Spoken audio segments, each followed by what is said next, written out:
une vingtaine d'articles, des centaines de commentaires diffamatoires et violents à l'encontre de notre école, des comptes montés spécifiquement pour nous attaquer, des fausses inscriptions pour notre école, des mails d'injures jusqu'à des affiches placardées sur les murs de notre école, sans compter les 4 inspections, les 4 arrêtés préfectoraux. Voilà ce qui a été orchestré contre notre école. Une école de 17 élèves, nichée dans l'Ain. Tout cela parce que des jeunes filles apprennent le français, les mathématiques, l'anglais, l'histoire, la géographie. Et qu'on a l'ambition de leur donner les clés pour leur futur. Vous vous demandez pourquoi je vous parle de tout cela aujourd'hui? Bien parce que ce n'est plus notre réputation que l'on veut nous enlever, c'est notre maison. Depuis maintenant plus d'un mois, un collectif s'est monté contre nous. Une pétition a été ouverte pour nous empêcher d'acquérir le bâtiment où nous exerçons.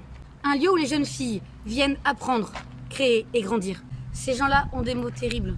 Embrigadement, dérive sectaire, école à la loi. Ce sont des mots qu'ils lâchent à la légère. Ce que beaucoup de journalistes ne disent pas ou jamais en entier, c'est le bilan réel de cet harcèlement institutionnel. En 15 mois d'existence, notre école a vécu 4 inspections académiques, 4 arrêtés préfectoraux, 3 victoires au tribunal administratif, 1 victoire au Conseil d'État. Ces victoires prouvent notre professionnalisme, notre désir profond de faire grandir nos élèves dans un équilibre et dans une joie profonde. Si le Conseil d'État a statué en notre faveur, la plus haute juridiction administrative de France a examiné notre école sous toutes ses coutures et l'a déclarée conforme. Voilà ce que vaut, en droit, l'accusation d'une école hors la loi. Nous n'avons rien à cacher. Nous avons tout subi et nous avons gagné. Notre vision, c'est simple.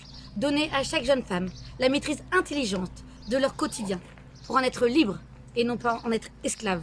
Ce que nous appelons aussi la dignité. 2500 signatures. 2500 signatures sur leur pétition. Face à ceux qui veulent nous réduire au silence, nous devons répondre par des actes.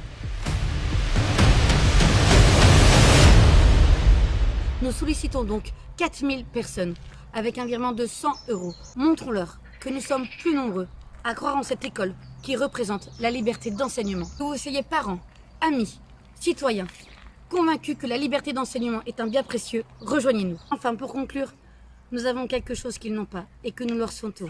Nous avons quelque chose qu'on ne peut ni interdire, ni pétitionner, ni réduire au silence. Nous avons cette espérance. Cette petite espérance qui n'a l'air de rien du tout.